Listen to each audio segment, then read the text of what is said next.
लग्न रुखवतासाठी लागणारी स्टील भांडी, सागवानी बेड, डिझायनर कपाट, teapoy, dining table, sofa set, showcase इत्यादी फर्निचर, हॉटेल, कॉफी शॉप आणि ऑफिस फर्निचर तसेच टीव्ही, फ्रीज, वॉशिंग मशीन, आटा चक्की इत्यादी इलेक्ट्रॉनिक्स वस्तू योग्य दरात व भरपूर व्हरायटीमध्ये मिळण्याचं एकमेव ठिकाण Lakshmi enterprises flora furniture steel व इलेक्ट्रॉनिक मॉल, 3 रस्ता, बार्शी रोड, शेगाव दुमाला, पंढरपूर। पंढरपूर मंगळवेढा मतदारसंघाचे संभाव्य उमेदवार भगीरथ भालके यांची जन आशीर्वाद यात्रा पंढरपूर तालुक्यातील सिद्धेवाडी येथे दाखल होताच भालके प्रेमी कार्यकर्त्यांनी जेसीबीच्या साहाय्याने त्यांच्यावर फुलांची उधळण करत, फटाक्यांची आतिषबाजी करत, गुलालाची उधळण करत आणि भला मोठा हार क्रेनच्या साहाय्याने घालून त्यांचे जंगी स्वागत केले। यावेळी अनेक कार्यकर्ते हलगीच्या तालावर डान्स करत होते। युवक नेते भगीरथ भालके यांनी जन आशीर्वाद यात्रेच्या निमित्ताने पंढरपूर मंगळवेढा विधानसभा मतदारसंघाचा दौरा करत आहेत। जनतेचे प्रश्न जाणून घेऊन ते सोडवण्याचा प्रयत्न करत आहेत। त्यांच्या जन आशीर्वाद यात्रेला मंगळवेढा तालुक्यानंतर पंढरपुरातही मोठा प्रतिसाद मिळताना दिसत आहे। पंढरपूरचे माजी नगराध्यक्ष सुधीर धोत्रे, माजी नगरसेवक राहुल साबळे, समाजसेवक संजय बंदपट्टे यांच्यासह हजारो कार्यकर्ते यावेळी उपस्थित होते।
ते आणखी आहे का बघ हा त्यात गणपतीला ते दादा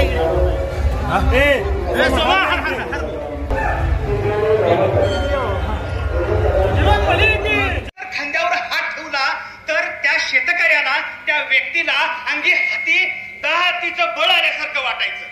ताज्या घडामोडी जाणून घेण्यासाठी शिवशाही न्यूज यूट्यूब चॅनलला सबस्क्राइब करा। आपण हा व्हिडिओ फेसबुकवर पाहत असाल तर फेसबुक पेज फॉलो करा आणि शिवशाही news.com या आपल्या वेबसाईटलाही भेट द्या।